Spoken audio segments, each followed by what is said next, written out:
Responsabilité, le podcast de Charlotte Michon. Droits humains pour comprendre les nouvelles obligations des entreprises.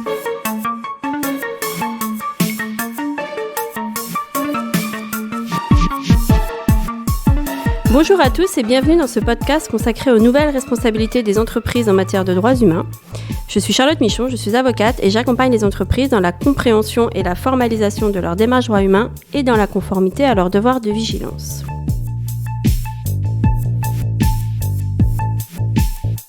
Et nous allons parler aujourd'hui des évaluations des tiers en matière de droits humains.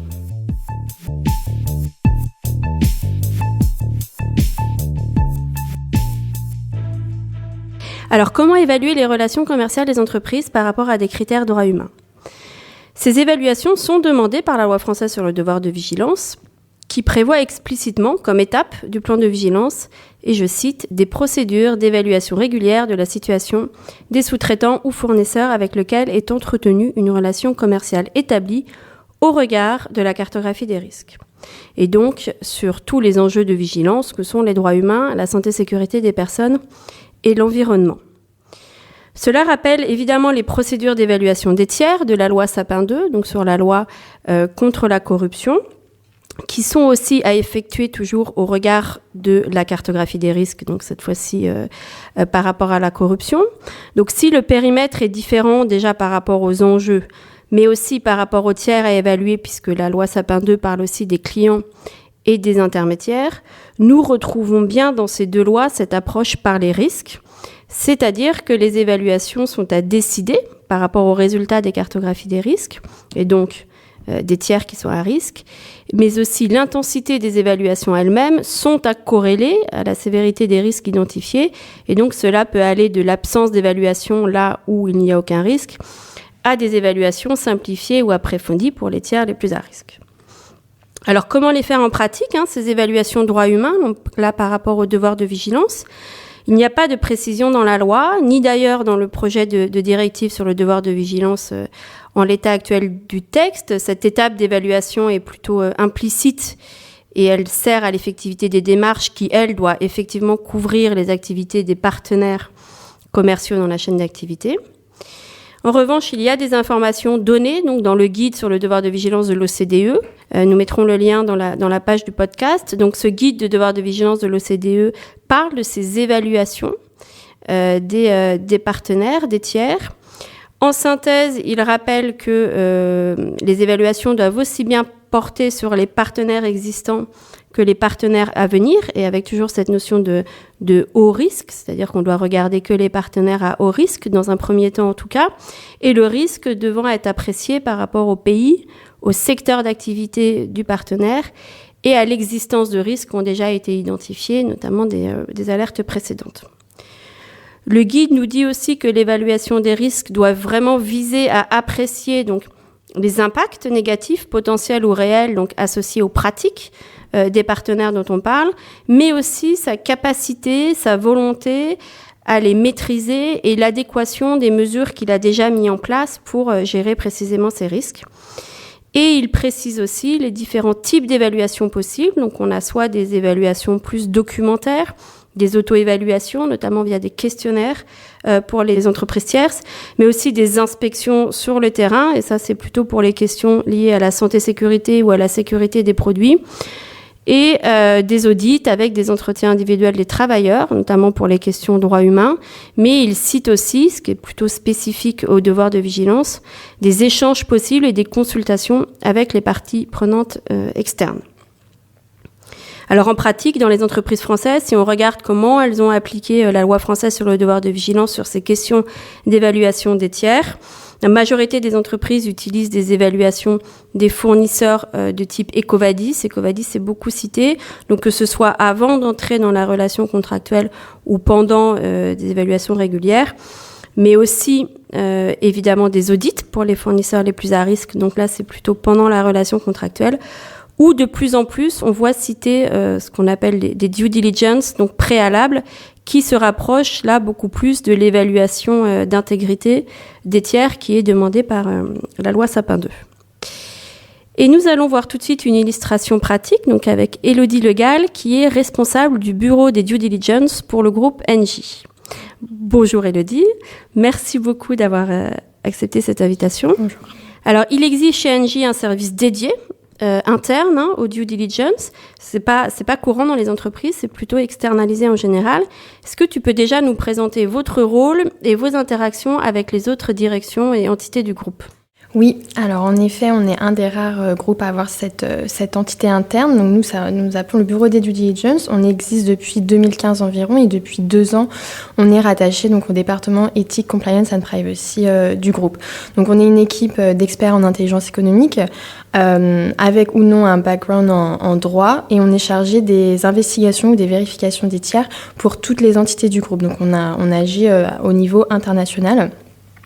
Et on est en relation en général, donc ça peut être aussi bien avec des juristes qu'avec des business développeurs, qu'avec des directions, qu'avec des directeurs achats, etc.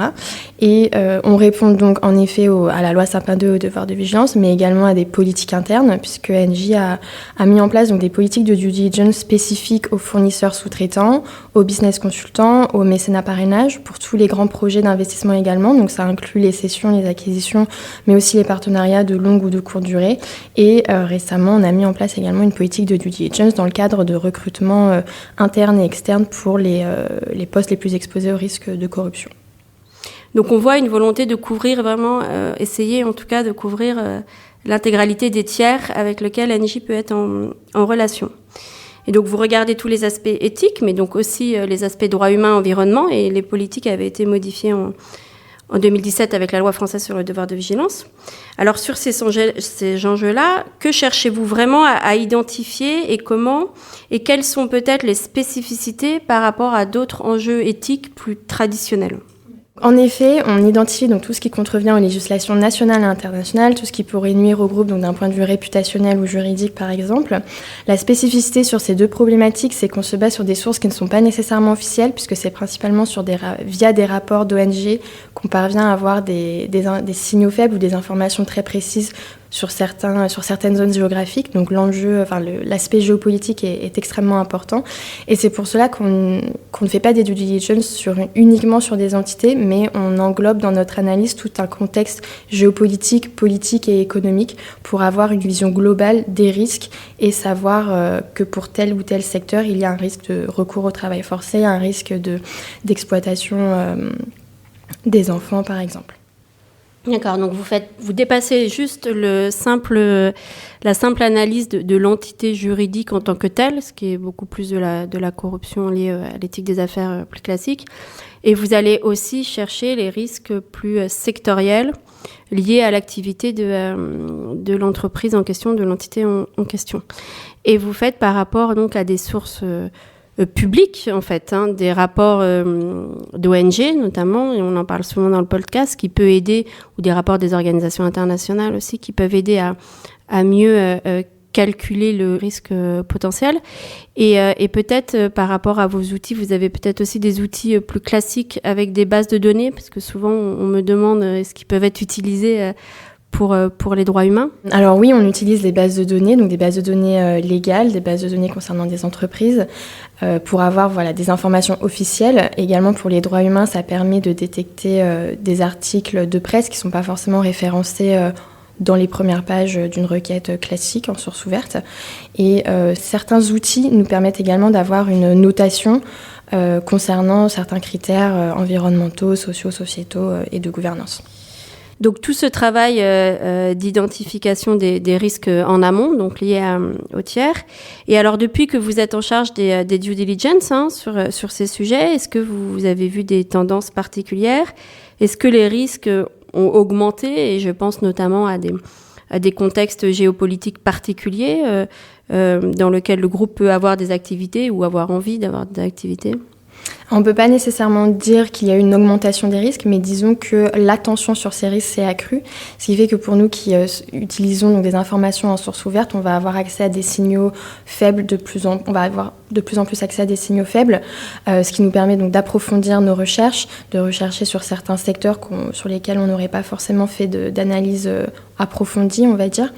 Donc on peut aussi dire que les grilles de lecture ont ainsi changé, puisqu'en fait, comme je le disais tout à l'heure, on n'analyse plus seulement une entité, mais tout un environnement, donc législatif, mais aussi géopolitique, politique. Donc c'est important d'avoir de bonnes bases ou même une connaissance assez approfondie sur certaines zones géographiques, et c'est ce à quoi on s'attache. Et tous ces éléments-là donc, nous permettent d'avoir une vérification des tiers qui au final va au-delà peut-être de certaines réglementations et d'avoir une vision globale des risques pour le groupe. Merci beaucoup Elodie pour ces précisions. Alors je voudrais compléter le témoignage d'Elodie en vous donnant des sources possibles d'informations pour évaluer ces tiers justement, et d'ailleurs les activités des entreprises en général, par rapport au pays ou au secteur d'activité. Et nous avons vu avec Elodie que c'était des critères importants quand on parle d'enjeux droits humains. Sur le risque pays, donc, l'idée, je vous le rappelle, c'est bien d'identifier les situations, les endroits où les lois nationales ou les pratiques, et j'insiste sur les pratiques, car même si les lois existent sur le papier, il faut vraiment avoir un regard sur comment elles sont appliquées. Donc il s'agit d'identifier finalement si les lois et les pratiques sont en décalage avec les standards internationaux de protection des droits de l'homme et donc les engagements des entreprises concernées. Et finalement, c'est-à-dire les situations où la simple conformité à ces lois nationales ne permet pas de respecter les standards et donc les situations où les entreprises concernées, les tiers que vous évaluez, doivent mettre en place des actions supplémentaires. Pour évaluer ce risque pays, il y a des indices chiffrés publics qui existent. On pourra mettre des exemples dans la page du podcast. Ces indices chiffrés permettent d'avoir une première idée macro, finalement, du risque droits de l'homme lié au pays. Ils sont souvent utilisés dans le cadre des cartographies de prévention, des cartographies des risques droits humains. Mais à mon sens, dans le cadre des due diligence, des évaluations des tiers, ils doivent nécessairement être complétés par des analyses plus qualitatives sur les décalages qu'il peut y avoir avec les lois et les pratiques, comme je l'ai expliqué. Et ces informations qualitatives, je voulais vous donner quelques exemples pour vous permettre de les trouver. Donc, on les trouve d'abord dans les rapports des organisations internationales, et notamment, je vais citer celui-ci, le rapport annuel de l'Organisation internationale du travail sur l'application des conventions et recommandations, donc qui sort tous les ans à peu près en mars de mémoire, et qui fournit vraiment un rapport détaillé pays par pays, et donc sur l'ensemble des pays de l'OIT, donc les 193 pays, sur la législation, les pratiques relatives au respect de leurs obligations, au respect des conventions qu'ils ont signées, mais aussi de la constitution de l'OIT qui couvre tous les droits fondamentaux des travailleurs, et aussi des recommandations à destination de ces pays pour les aider à améliorer les lois et les pratiques. Donc c'est vraiment une source d'information très utile pour ce qui concerne toute la partie droits des travailleurs.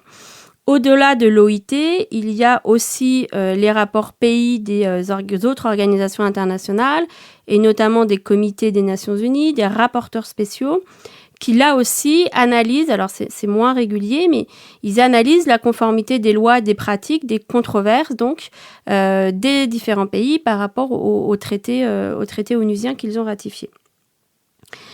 Il y a aussi, et ça c'est une source que moi j'utilise beaucoup dans mon travail, des rapports droits humains pays qui sont faits par le département d'État américain et qui donnent annuellement, ils sortent pareil en mars-avril, une vision globale du contexte pays sur l'ensemble des droits humains, avec des informations sur les lois, mais aussi sur les alertes, sur les controverses portées par la société civile. Et ces rapports sont quand même assez synthétiques, donc faciles d'approche, ils sont qualitatifs, ils ont une vision 360 sur l'ensemble des enjeux droits humains et donc sont quand même assez utiles pour appréhender, on va dire, le contexte global droits humains d'un pays. Et sachez aussi que le département d'État américain fait des rapports plus précis, des rapports pays encore plus précis sur les questions de traite des êtres humains et de travail forcé et sur le travail des enfants. Et bien sûr, au-delà de ces rapports des organisations internationales qui sont opposables finalement, mais aussi les rapports pays des grandes ONG droits de l'homme, et je vais citer Human Rights Watch ou Amnesty International, qui sont aussi des organismes évidemment crédibles et reconnus et dont les sources peuvent être utilisées. Donc, ils font des rapports pays tous les ans, pareil, qui sortent à peu près en mars-avril, et qui, eux, mettent vraiment l'accent sur les évolutions positives et négatives, évidemment, des législations et des pratiques des pays, de tous les pays, y compris des pays européens, évidemment. Voilà, donc tous ces rapports peuvent vraiment vous aider à avoir une approche plus qualitative des risques liés au pays des tiers que vous cherchez à évaluer. Sachez aussi qu'à côté de ces rapports pays, il y a une multitude de rapports des organisations internationales et des ONG sur des enjeux particuliers, par exemple, sur des secteurs d'activité, sur les impacts sur des groupes de personnes qui peuvent être plus considérés comme plus vulnérables et qui sont aussi utiles pour évaluer un tiers. Et cette fois-ci, il s'agit d'aller plus loin, d'aller vraiment chercher des informations par rapport à un risque saillant qui a été particulièrement identifié du fait de son secteur ou de sa région ou de son pays d'activité ou autour d'un projet particulier dans lequel il est impliqué. Voilà pour aujourd'hui. J'espère que toutes ces informations vous ont été utiles sur comment aborder les droits humains dans la partie évaluation des tiers et nous nous retrouvons dans 15 jours pour un nouveau podcast. Merci.